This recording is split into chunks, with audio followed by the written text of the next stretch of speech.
I am so glad that you are all here this morning on this Memorial Day weekend. I guess you never know what a holiday weekend is going to look like, but you all showed up, and I am grateful, thankful, never take what I do for granted, the fact that we get to spend this time and share some time together. And we're in a series called Didache. I had one more sermon left for that, but with the week that I had, decided the Didache sermon was not really the sermon to give. A couple months ago, I had a week like that. It's been, as Mary reminded me, it's been a few weeks like that. I titled this sermon, "The Rocks Beneath Rock Bottom."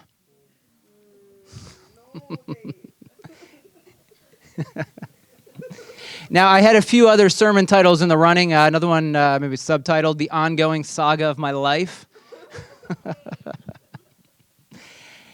And so if you're new or if you haven't been tracking for a while, about 2 months ago, we had ice dam damage in the house. Water had to rip sheetrock insulation out.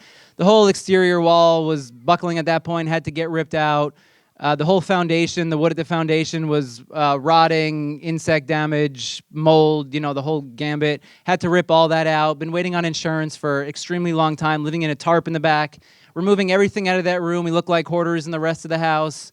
Slowly, they started doing work. You begin seeing the light at the end of the tunnel. Now, mind you, this happened March 8th when we ripped the wall out. Here we are in, May 24th? So about 2.5 months later. Then what happens is, I'll show you in a moment because I have a video for you, but here's how I liken the experience of what happened this week. Has anyone ever been on this ride before? Tower of Terror in Disney World?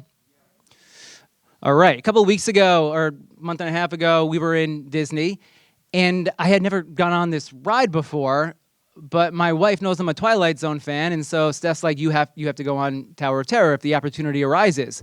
Well, her and Reese decide to go back to the hotel at lunchtime, get a little nap in, get some rest. So I'm there with my 6-year-old daughter, and she meets the height requirement. We're like, great, let's do it. We're going to go on Tower of Terror. We wait in line. I take her on Tower of Terror. She is screaming the whole time. She does start crying a little bit. She calls it afterwards, like, what'd you think? Did you like it? It was the Tower of Spooks. It will forever, that's what Steph's family said, it'll forever now be known as the Tower of Spooks. Then she says, maybe I'll go on it again when I'm like 16, 18, 20, maybe in the future at some point. She survived, though, because 2 days later, I took her on the Guardians of the Galaxy roller coaster, and she absolutely loved that one. She is the person, my son doesn't want to go on these rides, but she is the daredevil in the family, and she is at the top. As long as she meets the height requirement, she's on it. Here's the thing about Tower of Terror, if you don't know about it. You walk through this ride, you're brought up in an elevator, you get in a car, and then it lifts you up a little bit, and then all of a sudden you're in free fall. It starts dropping you right from the top there, kind of where that Hollywood Tower sign is. It drops you, and you think you're at the bottom because it starts to stop. It starts to stabilize a little bit, but then it drops you even more. And for me, unfortunately, that's kind of how life has felt, where I thought I had reached the bottom, and then it's almost like, oh, there's a whole other level to the bottom. We're like beyond the basement at this point here. And what happened was they started doing some work at the house. Community group, I have to call Debbie frantically and cancel last minute because here's what happened on Wednesday evening. I have a video. We're not going to play the sound. Hopefully you can see what's going on here.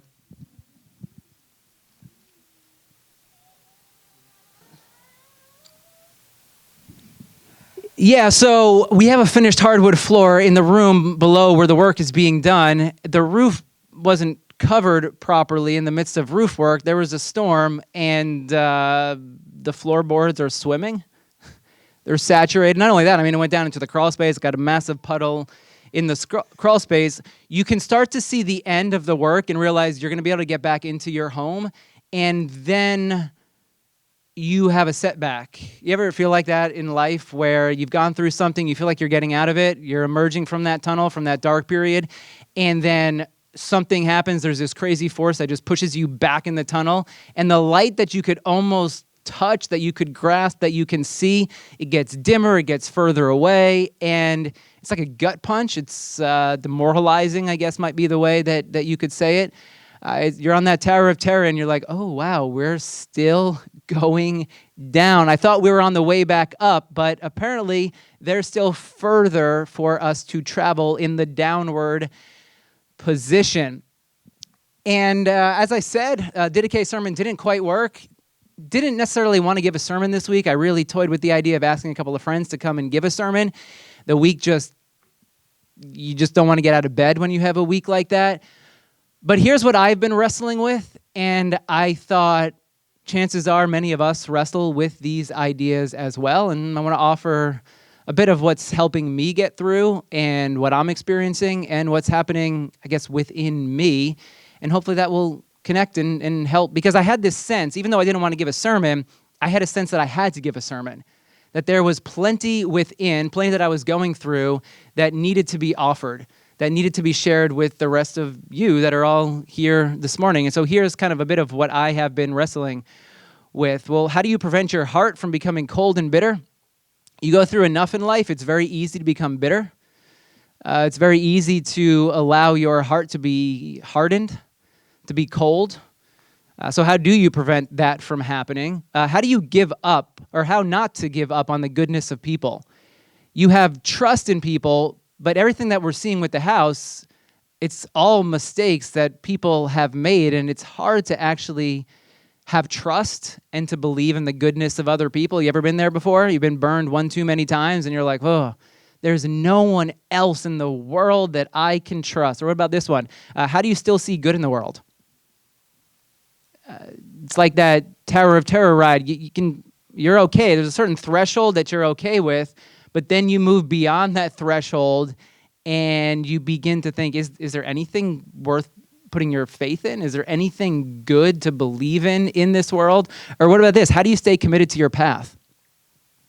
Many times, when you're a pastor, there's an emotional aspect that goes into it. You're offering of yourself, you're having conversations, you're helping others in the midst of what they're going through in life. And sometimes I think, especially going through this and having all these emotionally heavy conversations, I would much rather quit and just do landscaping.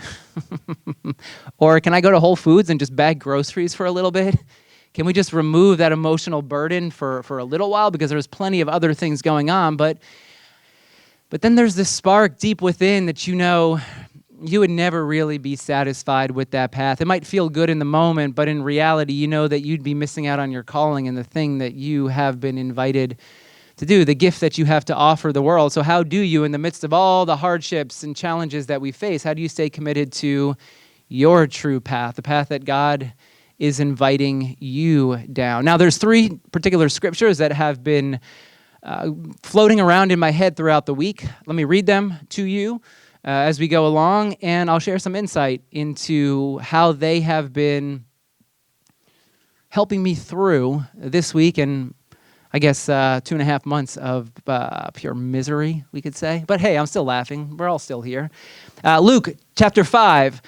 One of the days while Jesus was teaching, some proud religious law keepers, teachers of law, were sitting by him. They'd come from every town in the countries of Galilee and Judea and from Jerusalem. The power of the Lord was there to heal.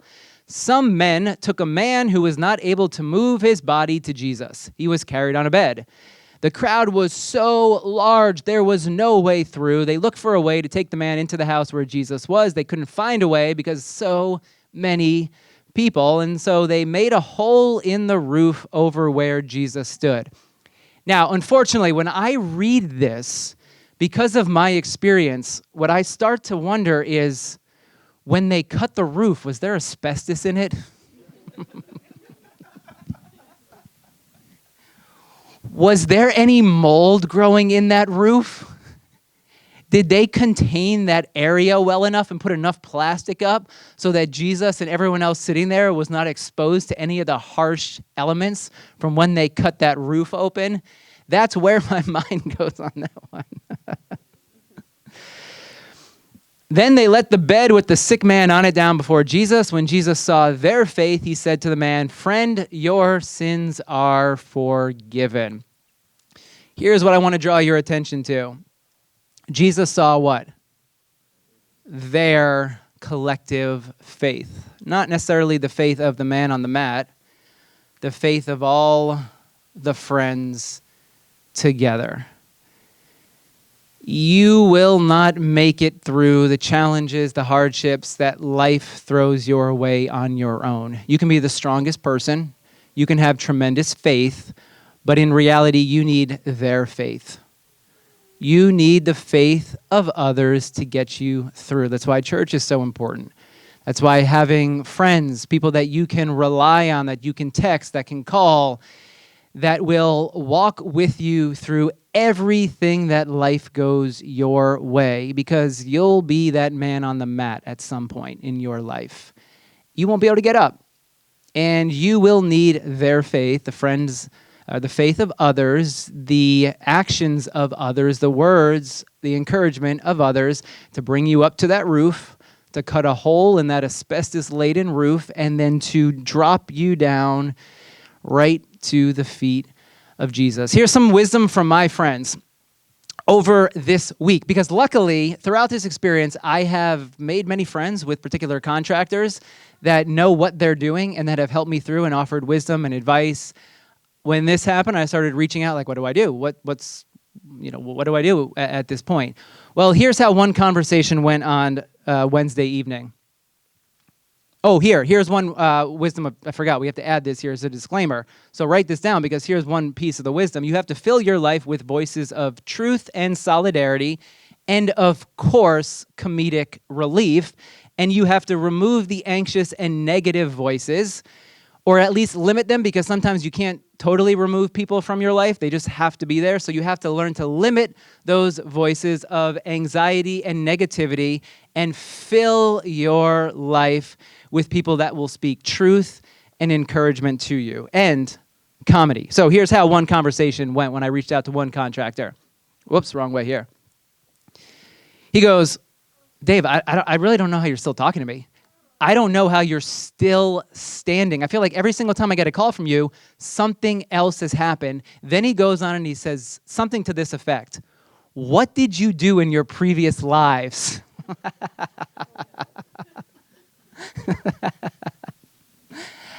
I'm in the middle of my house falling apart, rainwater soaking into the house. We're having this conversation. He's like, "Man, you must have done something in a previous life that it is now coming back to haunt you." And it made me laugh.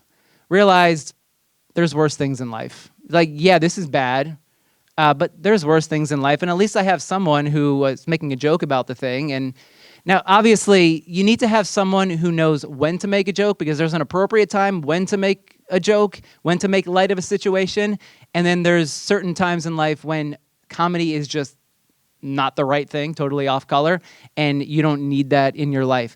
I've known Brian now for many, many years. We talk on a regular basis. He knows when he can make a joke, when he can laugh, when he can make me laugh, and he's like, "Well, at least you still have your sense of humor." You need voices that will keep you smiling through the difficulties, the challenges that life will throw at you. And one of the things about Brian is he's a contractor I hired 5 years ago in order to exclude my home from pests. He is the best person ever. Shout out to Brian, because we don't have mice in our house anymore. And he has no reason to check in on me. Yet throughout this experience, he has called me multiple times. He's like, "All right, here's my daily check-in, Stradling. How you doing today? Are you still standing? What's going on? What can I help you with? Anything that you need." I mean, you need a friend like that.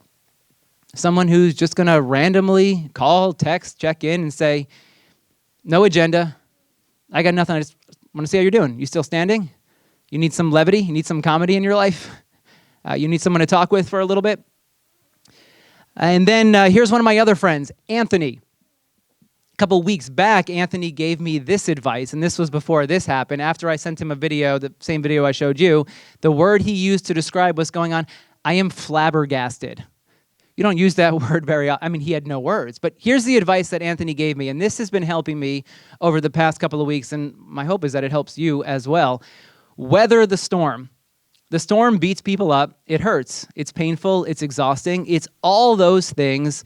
So don't expect it to be anything else but exhausting.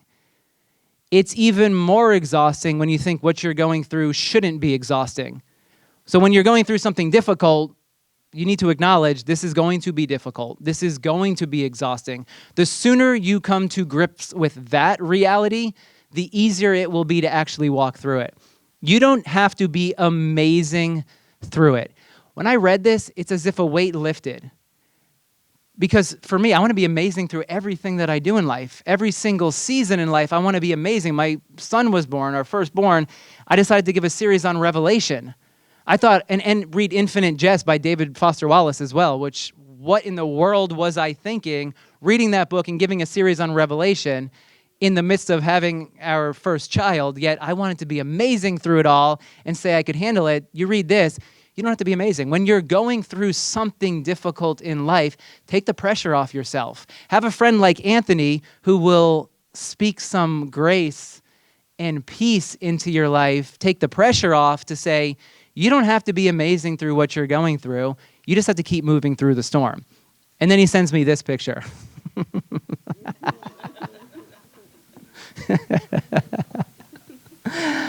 Let's watch it again. Yeah, there's me going through it.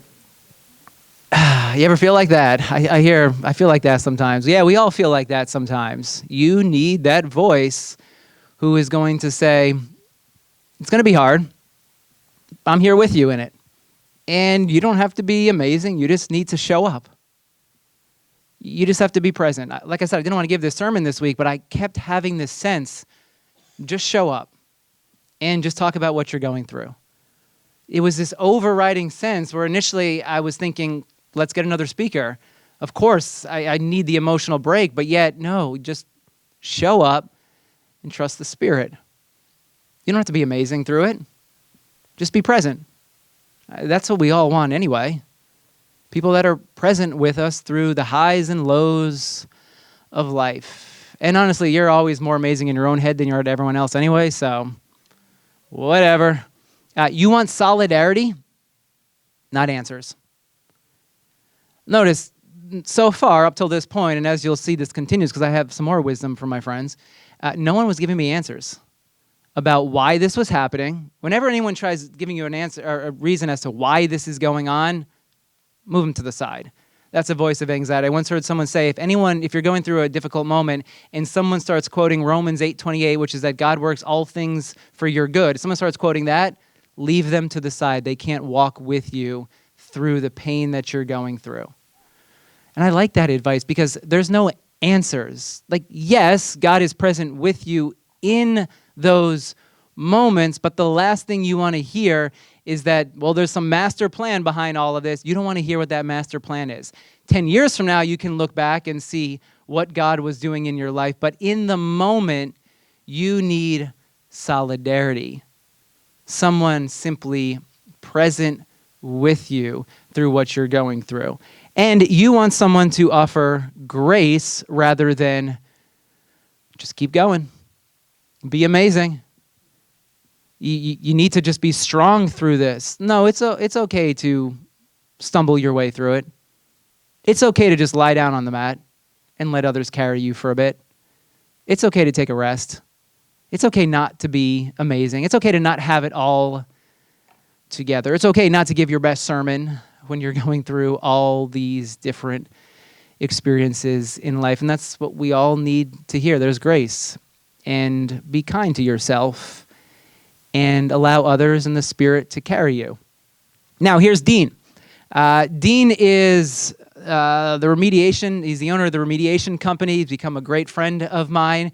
Here's Dean's advice. I know it's like when you have your remediation company on speed dial, you know things have gone sideways in your life.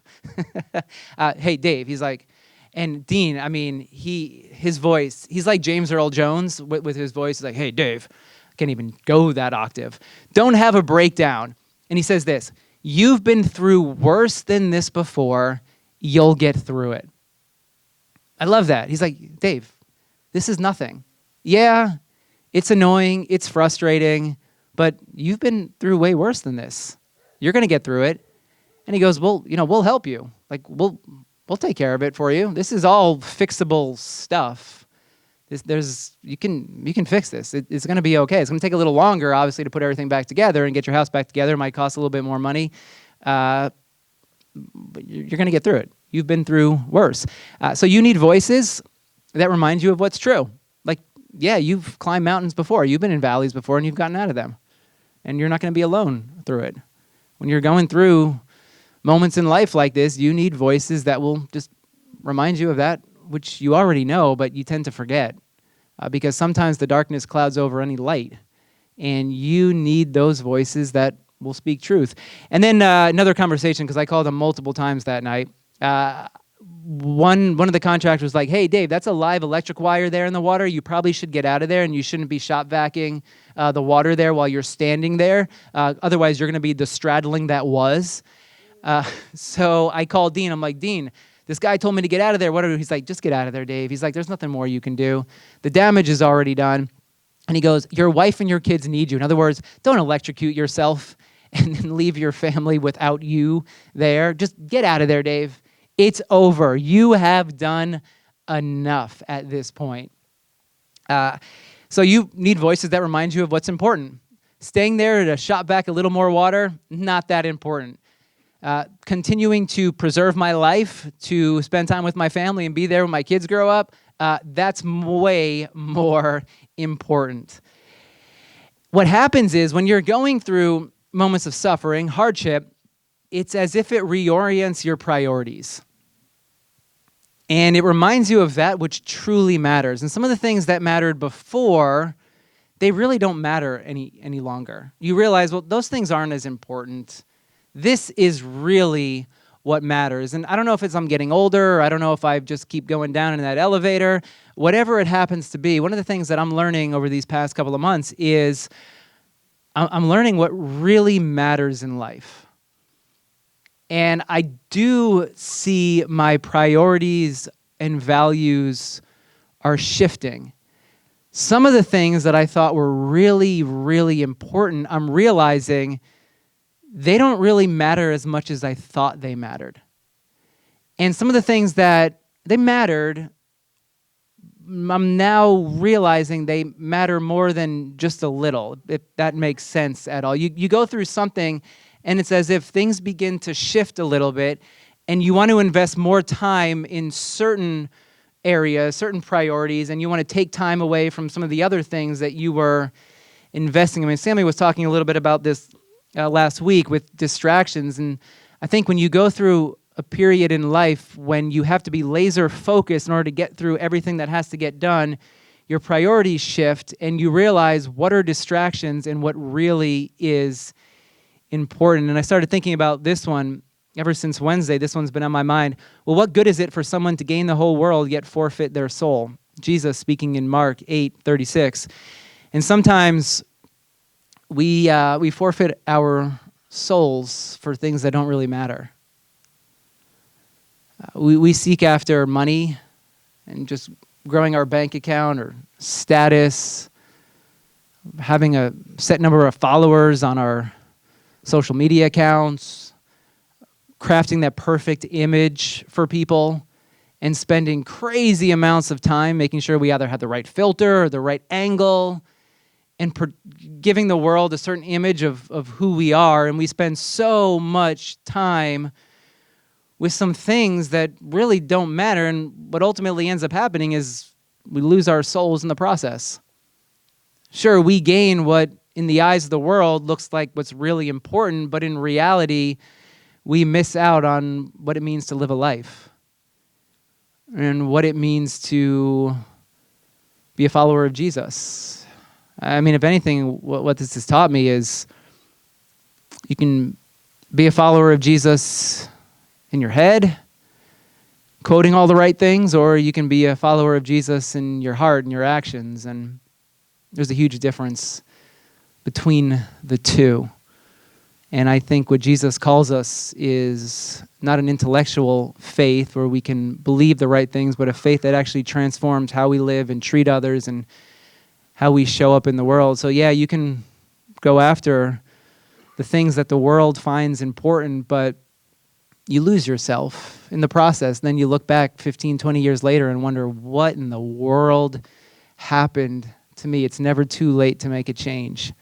That's the words of Jesus. There's an urgency to the message of Jesus, but it was always, there's grace in the midst of where you are, and you can always turn from the path that you're walking and pick up the true path that leads you down the road to life, as we've been looking at. Forget where I was going here, but I think it was just simply, we're all going to be on the mat at some point. And sometimes we forfeit friends for the things that we think matter. And I think one of the things that I have valued over these past couple of weeks is I haven't forfeited my friends. And I have people that are checking in and offering wisdom and offering grace, and that are helping us through this. And sometimes we burn friendships, and then we don't have the people that will pick us up and drop us through the roof. One morning we were at breakfast this week, and Reese said, hey, after this happened, he goes to me, he says, are you mad at so-and-so for having this happen? I say, Reese, I'm mad that this happened. Of course. I'm upset that this happened. I wish certain precautions had been taken. So I said, yes, I'm mad. I said, but what's really going to matter for me is how this situation is handled. So yes, I'm mad it happened, but I told him what happens is everyone makes mistakes. We're all going to mess up at some point. We're all going to make a mistake. That's a part of being human. It's a part of life. We will all be there. We'll all have blown it at some point. What matters is how you respond after you make the mistake. And that's what I told Reese. I said, yeah, I'm mad, but I want to see how this is handled. And then I'll be more upset or okay, because we're all going to make mistakes. And your character isn't defined by the mistakes that you make, but your character is defined by how you respond to your mistakes. So I kept thinking about the importance of a foundation. Obviously, I've seen the foundation of my house exposed for way too long, much longer than I would like to. And having a rotting foundation makes you realize the importance of having a good, solid foundation, which then I've been thinking about very common story, parable that Jesus tells. Everyone who hears these words of mine, does them, will be like a wise man who built his house on the rock. The rain fell, floods came, winds blew, beat on that house, but it didn't fall because it had been founded on the rock. Everyone who hears these words and does not do them will be like a foolish man who built his house on the sand. Rain fell, floods came, winds blew, beat against the house, it fell. Great was the fall of it. What are we building our lives on? We're all going to make mistakes. Our character, remember, is defined by how we respond to those mistakes. The way that we respond to those mistakes will be determined by the type of foundation that we are building our lives on. Doesn't happen overnight. Doesn't happen by yourself. What I've seen from dismantling my home is that you might have a faulty foundation. You might peer within and realize there's some things that need changing. There's some things that are rotting, but that foundation can be replaced. And my invitation, my challenge for all of us this morning is, what is the foundation that our lives are being built on? Do we need to lift the house a bit, remove that rotting foundation, and put some nice, clean, solid wood down to begin rebuilding the foundation of our lives so that when those mistakes happen, when hardships, when challenges appear in life, we have a solid foundation that we can respond from? We can build on sand, we can build on rock. You build on sand, the storms are going to come. and your house will be washed away. You build on rock, you'll be able to withstand the storms that appear in life. As I said, I didn't want to give a sermon, but what I realized is that life consists of increments. If I didn't give a sermon, I would find myself moving away from my path. And one of the things I realized is I want to stay true to the path that God is calling me on. In order to do that, I have to take a small step in the direction that I truly want to go. Giving a sermon was my way of incrementally moving in that direction, moving in the direction I truly want to go. If I had just said, can't do it, and of course, it would have been fine. But I felt this in my spirit. You just have to do it. Here's the wisdom from the Didache. Don't let yourself become angry. It may start there, but then it'll end in murder. Life consists of increments. You take one step and then another, and you compromise in one area, and then you keep moving down that direction. Don't be jealous, nor argumentative, nor someone with a hot temper. These can also end in murder. You think it's okay. It's just a small step. It's all right. I'm just moving in this direction, but then 5-10 years down the road, it was that first step in that direction that took you down the path that you really didn't want to go, the path that will leave you bitter and hardened and void of anything that is good in life. My child, don't be one who tells lies. Lying leads on to thieving. Don't be greedy. These also lead to thieving. Don't be someone who grumbles. It leads on to blasphemy. Don't be arrogant and bad-minded. These lead on to blasphemy. You take a step, 15 more steps, ever so slightly, and you find yourself walking what the Didache says, the road to death, the road that closes your heart off. What step, however small it might be, can you take this morning that leads you down the path of life? The path that Jesus is inviting us down, the path of hope and joy and peace and love and grace and forgiveness. Can you incrementally take one step in that direction this morning? There's always a crack. It's always there.